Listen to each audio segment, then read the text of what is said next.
Oh yeah. In case you feel any pity for him, he was the one who hacked Gibson Go and leaked the information of everybody who donated to the Canadian truckers during the trucker protest that almost made Canada a freer place.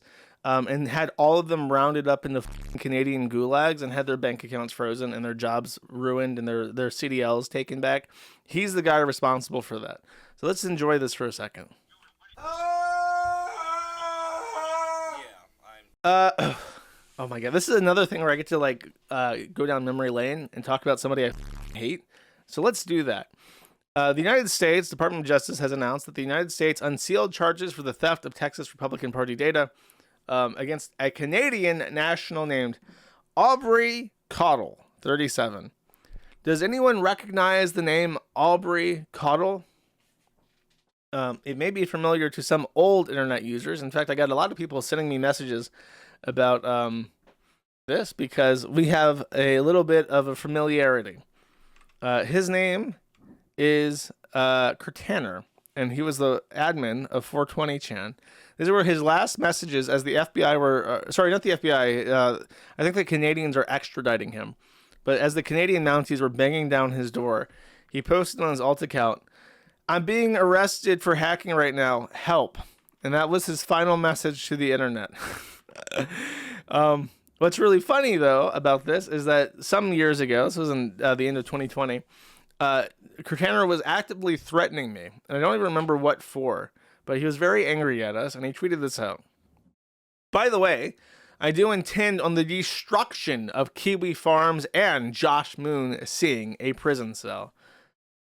And then someone replies, says, "OG Kurt is what happens when anger festers in dangerous ways and methods. New era Kurt is that, but with an active brain telling him what he can and cannot do." Well, much like Queen Kafal is being traumatized by Kiwis and trying to move on, Aubrey Codd has indeed met a prison cell before Josh Moon for hacking, in his words. What's really funny about how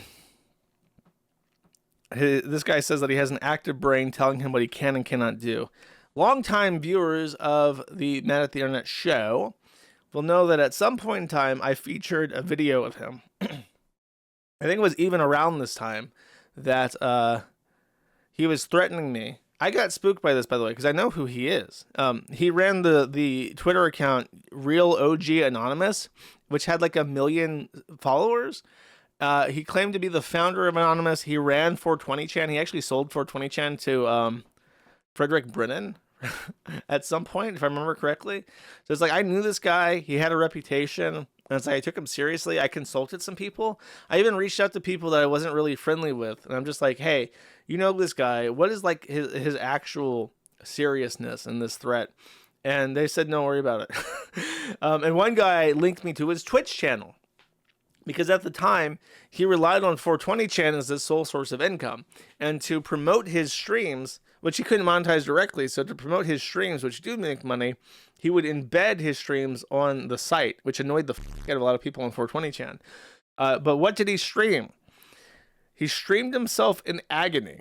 And because he is an opioid addict, and he has like gout or something in his foot, so he's like in pain constantly. And I want to listen to him scream a little bit. You ready? I played this on stream before. I'll play it again. It's really good content, chat. Let me let it preload a bit. There we go. I've been working on getting the site working better, so things actually load a little bit faster these days. I understand. Ah!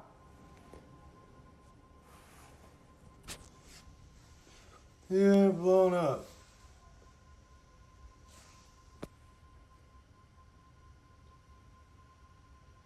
Yeah, one foot is compared to the other.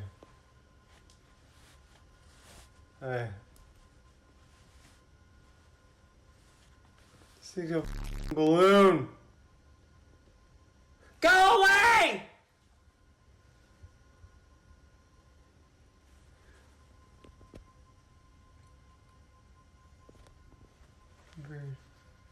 Yeah.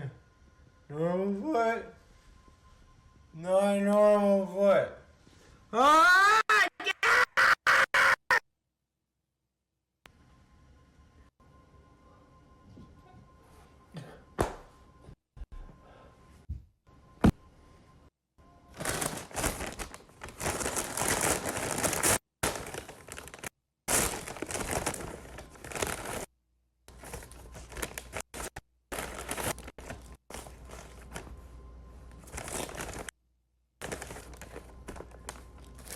No.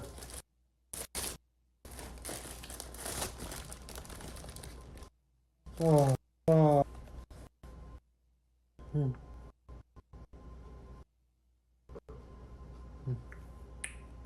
Hmm.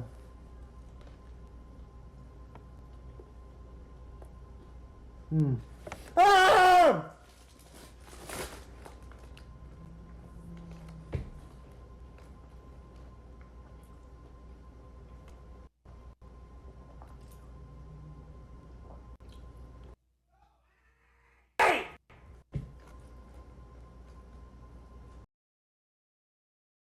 So that is Kirtaner, and in retrospect, it's very funny that he spooked me. But in at the time, it was kind of alarming.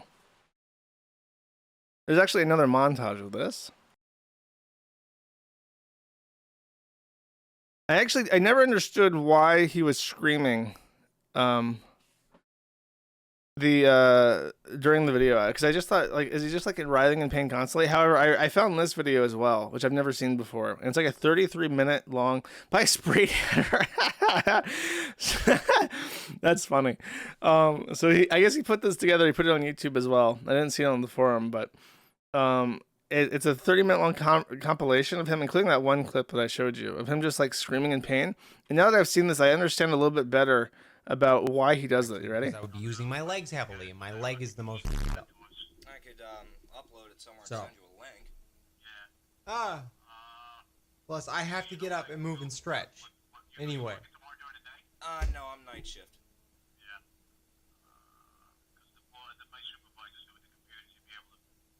Oh.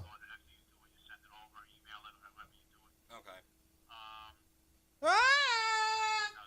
Oh yeah. In case you feel any pity for him, he was the one who hacked GiveSendGo and leaked the information of everybody who donated to the Canadian truckers during the trucker protest that almost made Canada a freer place, and had all of them rounded up into Canadian gulags and had their bank accounts frozen and their jobs ruined and their CDLs taken back. He's the guy responsible for that. So let's enjoy this for a second. I was actually listening to the show. Yeah, I'm one of the so-called pros. I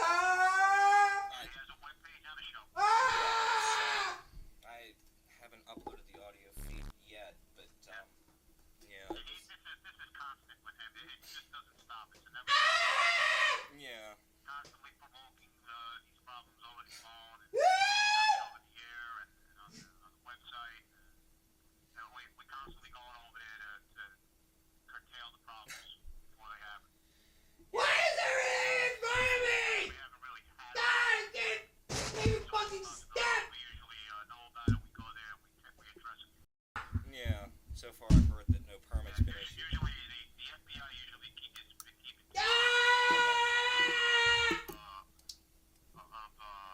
An idea that he's gonna have some sort of notify us right away. Do you guys think he's going to do well in jail? Yeah, I don't really know too much about federal prisons. They're handicap accessible, right? Federal prison. guys down there, and we just don't let anybody start gathering. As soon as we see anybody gathering, we nip it in the bud. Ah, okay. Don, goodbye. Can't gather here. Yeah.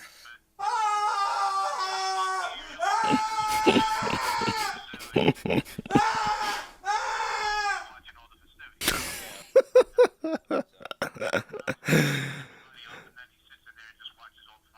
Okay. But I mean, if it's worth sending it over to you. Good stuff. I don't know how much of that is even real. Part of me thinks that he's like a shameless opioid addict, so he's just like screaming for like, oh my god, I have to give this guy money because he's in pain. He needs help. He needs like quality of life improvements. I'm sure he's in. Because the thing is with opioid addicts, I posited this as my theory on stream once, and someone told me that it's correct. When you take painkillers for too long or too much at once, it basically starts to reduce your threshold for pain. Like if you are somebody who has been exposed to a lot of pain, like I knew somebody who said that they were set on fire at some point when they were in the military, and as a result they have like extraordinary pain tolerance to the point where it's like detrimental because they don't react to pain correctly. And I feel like opioids are like the opposite of that. Like, you start taking opioids and then you don't feel any pain, and then you become so unaccustomed to discomfort that even mild pain is like excruciating and annoying and debilitating. And that's why opioid addicts are like, number one, it's so hard to get them off of opioids, but then they're always so whiny. Have you ever met when they whine all the time about their pains and aches and how hard it is for them to go shit because, you know, it's just like my existence is suffering and it's so hard for me. And they're just like really open about this, about how hard their life is and how they're in pain. They got medical issues. And I'm just like, yeah, that sucks. I feel like Kirtaner's like this, where he's like, he's an opioid addict and now his pain tolerance is so low that like whatever's wrong with him, it's like, sure, it's painful, but it's not like it's not like this. Hold up. Hell yeah. This is OG.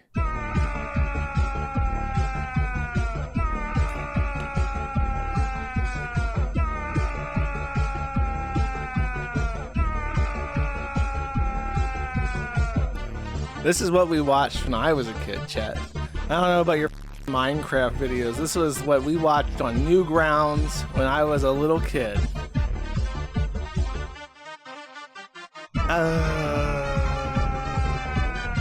18 years ago. That isn't even the original upload, I don't think. I think that the original was on Newgrounds and this was just posted on YouTube 18 years ago.